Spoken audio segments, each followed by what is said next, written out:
Hi folks, Shafraz Rahim here. Today I'm going to talk about 4 incredible books that I read in 2024 that actually changed my life. If you're new to this YouTube channel, consider subscribing and also hit that bell icon so you'll be notified in the future. This first book, which is by Chris Voss, Never Split the Difference. It's pretty cool. An amazing book.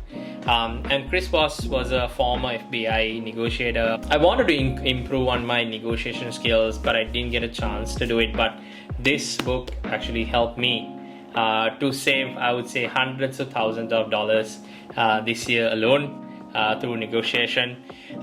So on a daily basis, we find ourselves in different situations where we have to negotiate with many different people, be it that career where you want to raise, or maybe where you want to kind of make a switch to a different role, or maybe if you want to go on a boys outing and you have to negotiate with your wife or a partner, and then maybe at a street vendor where you are negotiating for bananas or maybe for mangoes, and even if you're a dad just like me, negotiating with a toddler can be another example too that you face in terms of negotiation.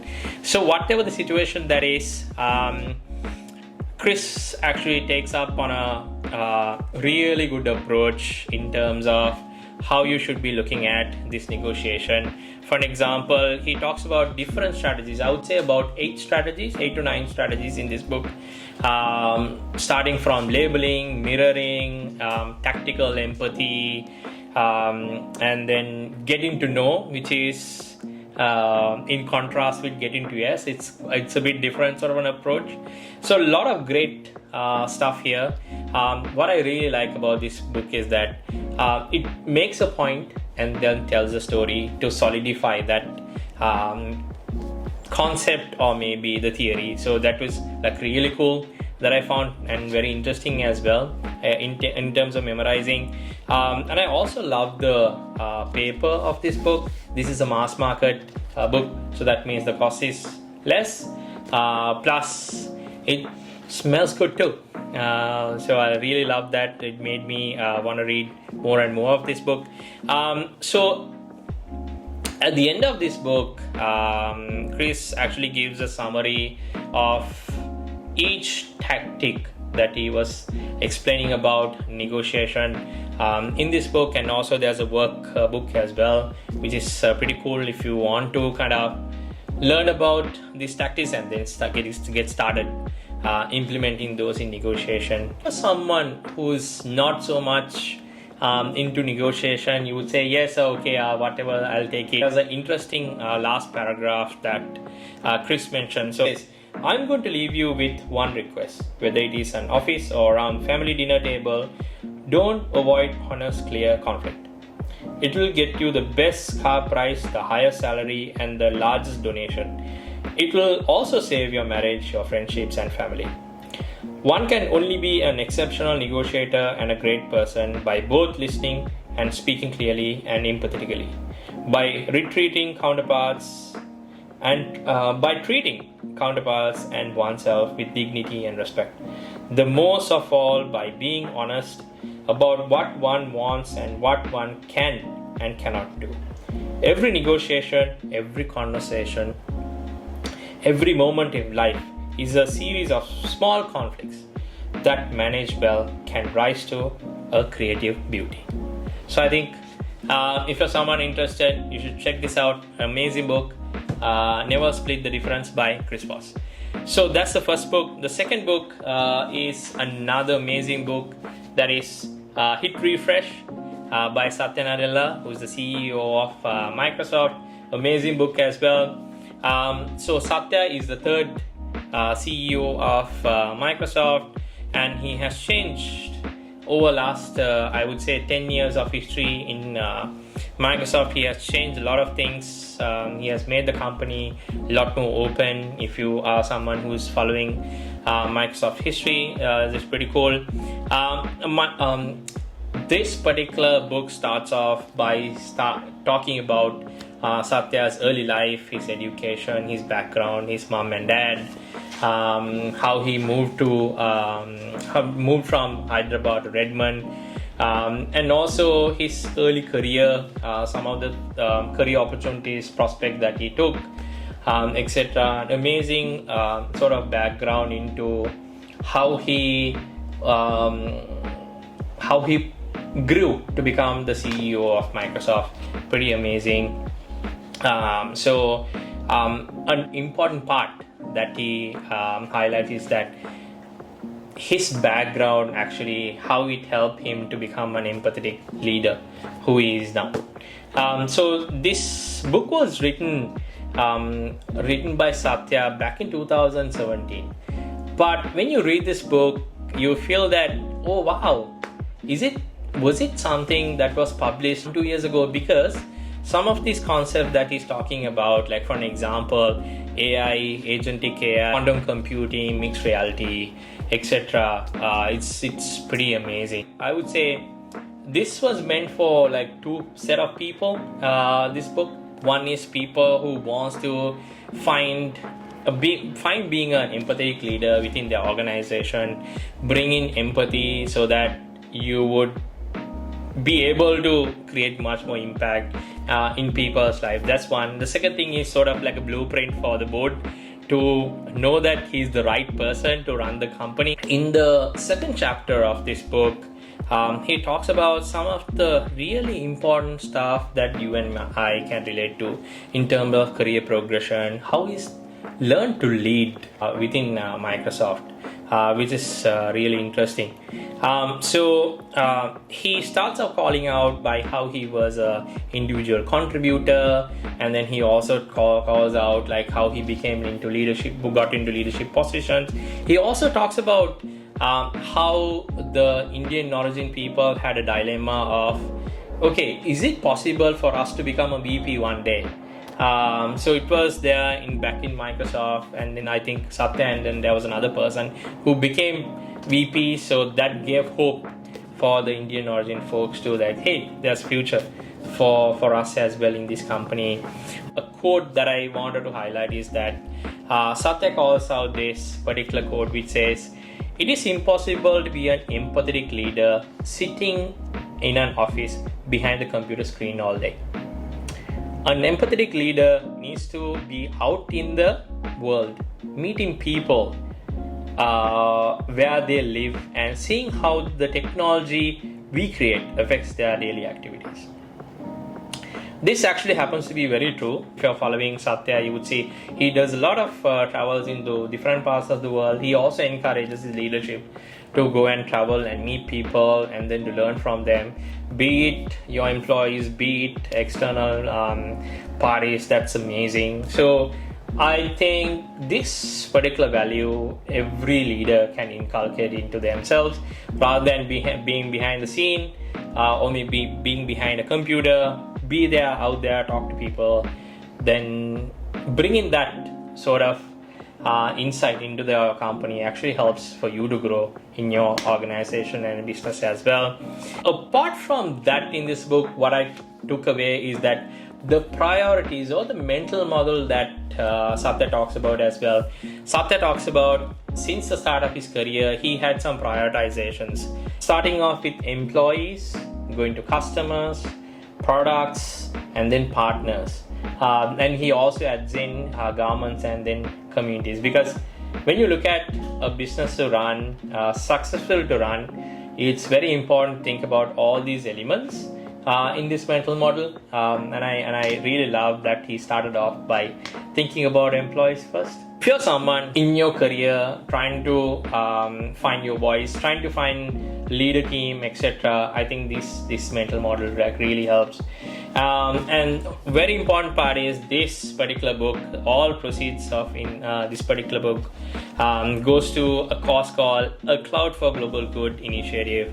And I highly recommend this. If you have not read this book as of yet, go and read it. Amazing book. You will learn a lot of things from the wisdom of Satya Nadella. So we are moving ahead with the book number 3.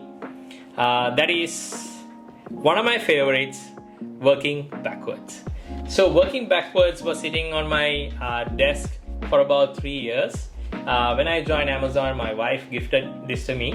It helped me to solidify some of the principles, the leadership principles, the narratives, the input-output matrices, the flywheel, etc. To learn from a historical context point of view, and also to learn from the leadership point of view as well. So it's pretty amazing. So Working Backwards is written by Colin and Bill, who are two former VPs of Amazon, who has worked closely with Jeff Bezos as well.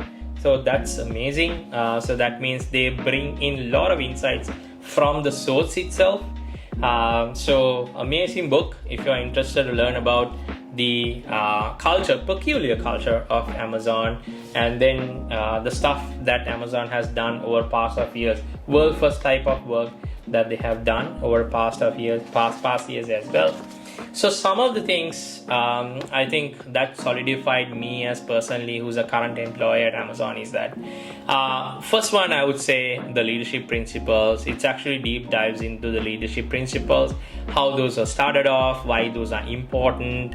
For an example, customer obsession, why it's important, how Jeff was thinking about those as well.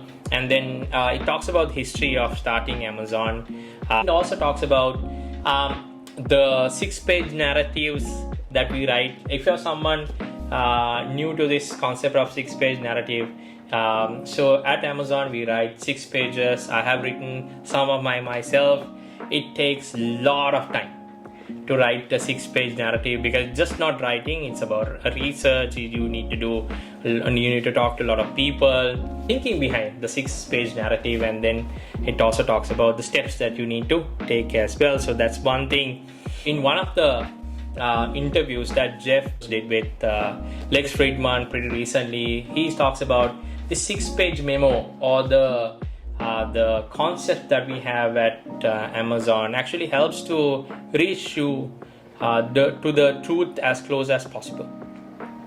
When you know the truth, it's easy for you to sort of execute upon than being delusional or maybe going after a wrong thing. When you know what's the truth, it's easy to kind of demystify and then build on top of it. So that Amazon success talks for by itself as well. So apart from the 6-page memo concept, like the input-output matrices, or maybe if you know Amazon's flywheel, how it started off, how Jeff wrote that down on a napkin. What it talks about is that you can't control the output. What you can control is the inputs that you put into that you measure and that you put into the system, so that you will be able to see based on the inputs that you're inserting the output, if that's changing. If output is not changing, and there's something wrong with your input. So input is something that you can change, not the output. Say for an example, if you want people to sort of buy more goods or maybe buy more books, that means you need to have like a larger selection, you need to have better costing, you need to have better sort of delivery mechanisms, etc. So I think those are the things that you can change so that people buy more, right? So it talks about those as well. I really love those. I took some of these learnings into my personal career as well. So amazing book if you want to try this out. Like if you're someone in technology, you would have heard Jeff Bezos mandated starting off like different departments to build services applications and then opening up those as APIs. He mandated those very important way. He was highlighting that. It's pretty clear in this book as well.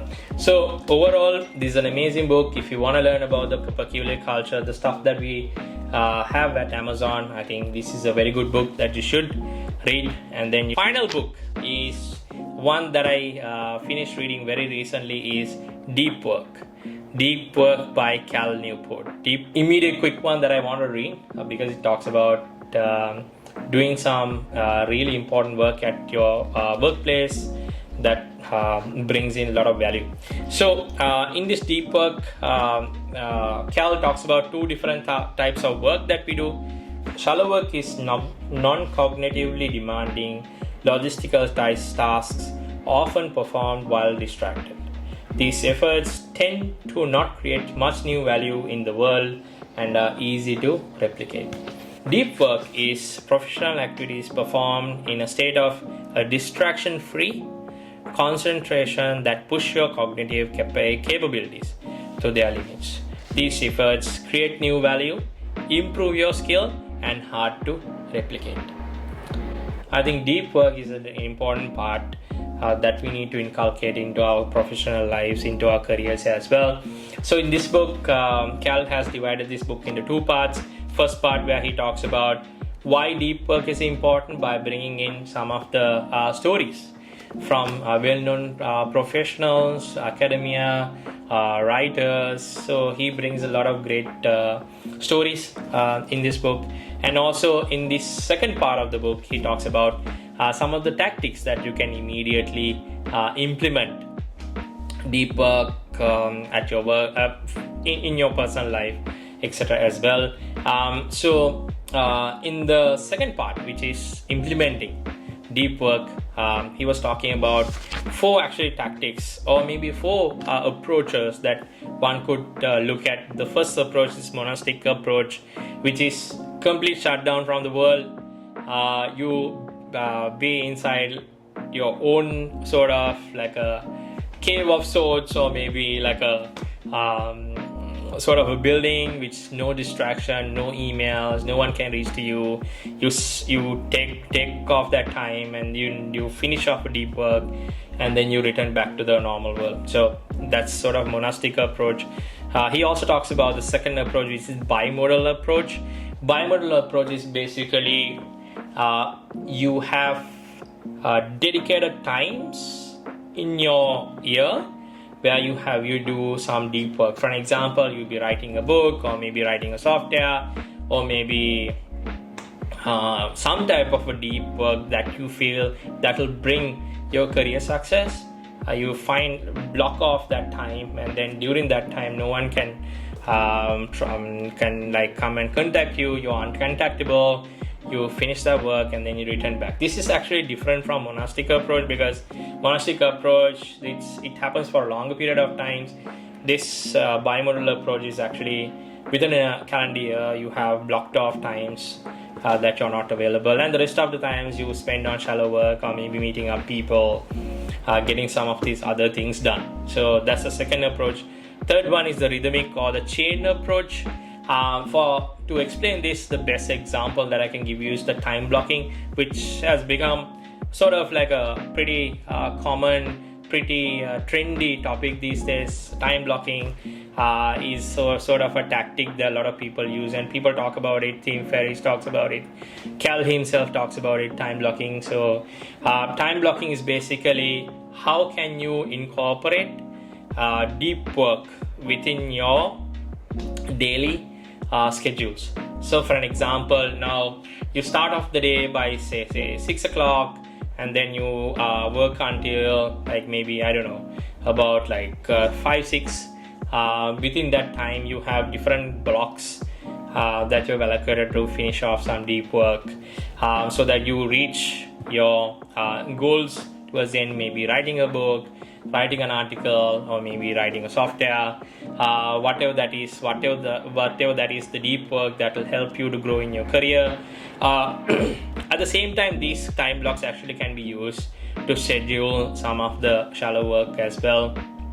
So time blocking is a very good example of how rhythmic or chain approach is in practice.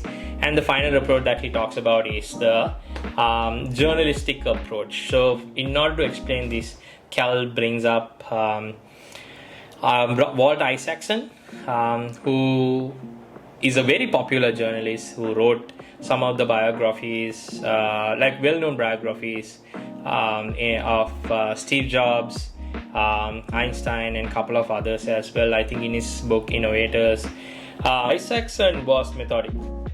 Anytime he could find some free time, he would switch into a deep work mode and hammer away at his book. This is how it turns out one can write a 900-page book on the side while spending the bulk of once day becoming one of the country's best magazine writers. I call this approach in which you fit deep work wherever you can into your schedule, the journalist philosophy or journalist approach. This name is not to the fact that journalists like Walt Isaacson are trained to shift into writing mode on a moment's notice as is required by the deadline-driven nature of their profession. So this is what Cal talks about explaining journalistic approach. So there are a lot of great tactics that Cal talks about in this book, Deep Work. If you're I highly recommend if you're a professional who wants to excel in his career, in his or her career, and want to bring in some of the profound changes to your career and not being busy all the time, and then get some impactful things done. I think this is a gold mine of great tactics that you can immediately put into practice. So yeah, those are the 4 books that I wanted to highlight today. So these are the 4 books.